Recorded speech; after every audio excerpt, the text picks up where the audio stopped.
नमस्कार मित्रांनो, आपल्या सर्वांचे स्वागत आहे आपल्या चॅनलवर. आज आपण सरकारी कर्मचारी आणि पेन्शनधारकांसाठी अत्यंत महत्त्वाची आणि मोठी अपडेट पाहणार आहोत. सध्या 8व्या वेतन आयोगाबाबत देशभरात मोठी चर्चा सुरू आहे आणि त्यामधील सर्वात महत्त्वाचा मुद्दा म्हणजे फिटमेंट फॅक्टर 3.25. सध्या केंद्रीय कर्मचाऱ्यांचा किमान मूळ पगार 18,000 रुपये आहे, जो 7व्या वेतन आयोगानुसार निश्चित करण्यात आला होता.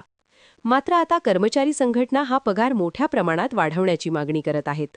त्यासाठी फिटमेंट फॅक्टर वाढवणे हा मुख्य मुद्दा आहे. सध्या लागू असलेला फिटमेंट फॅक्टर 2.57 होता, पण आता तो 2.86 वरून थेट 3.25 पर्यंत वाढवण्याची मागणी होत आहे. जर सरकारने हा 3.25 फिटमेंट फॅक्टर मंजूर केला तर किमान पगार 18,000 वरून थेट 58,500 रुपये होऊ शकतो. म्हणजेच जवळपास 3 पट वाढ होण्याची शक्यता आहे. ही मागणी विविध कर्मचारी संघटनांकडून जोरात केली जात आहे.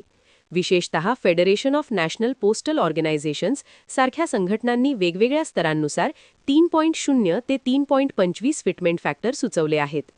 त्यांच्या मते वाढती महागाई, वाढलेला जीवनावश्यक खर्च आणि बदललेले आर्थिक वातावरण यामुळे कर्मचाऱ्यांचा पगार मोठ्या प्रमाणात वाढवणे आवश्यक झाले आहे. जर हा प्रस्ताव मान्य झाला तर लेव्हल 1 मधील कर्मचाऱ्यांचा पगार 18,000 वरून थेट 58,500 पर्यंत जाऊ शकतो. याचा फायदा लाखो केंद्रीय कर्मचाऱ्यांना होईलच, पण पेन्शनधारकांनाही मोठा दिलासा मिळेल. कारण फिटमेंट फॅक्टर वाढल्यास पेन्शनमध्येही त्याच प्रमाणात वाढ होते. दरम्यान, या मागण्यांवर चर्चा करण्यासाठी एक अत्यंत महत्त्वाची बैठक आयोजित करण्यात आली आहे. ही बैठक जॉईंट कन्सल्टेटिव्ह मशिनरी अंतर्गत 25 फेब्रुवारी 2026 रोजी नवी दिल्ली येथे होणार आहे. या बैठकीत कर्मचारी संघटना सरकारसमोर आपले मुद्दे मांडणार असून संयुक्त निवेदन सादर केले जाणार आहे. या बैठकीकडे सर्वांचे लक्ष लागले आहे, कारण यामध्ये फिटमेंट फॅक्टरचा अंतिम निर्णय कोणत्या दिशेने जाईल हे ठरू शकते. याशिवाय सरकारने कर्मचाऱ्यांना त्यांचे मत मांडण्यासाठी एक मोठी संधी दिली आहे. मायगव्ह पोर्टलवर प्रश्नावली जारी करण्यात आली आहे, ज्याद्वारे कर्मचारी 16 मार्च 2026 पर्यंत आपले अभिप्राय आणि सूचना देऊ शकतात.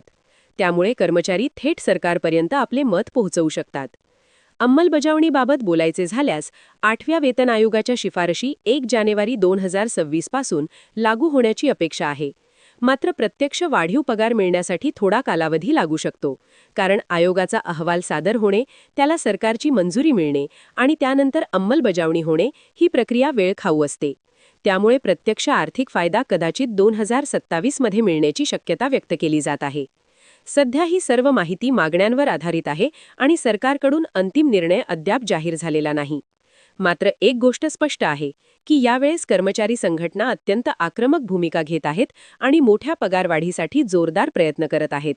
त्यामुळे येणारे काही महिने सरकारी कर्मचारी आणि पेन्शनधारकांसाठी अत्यंत निर्णायक ठरणार आहेत.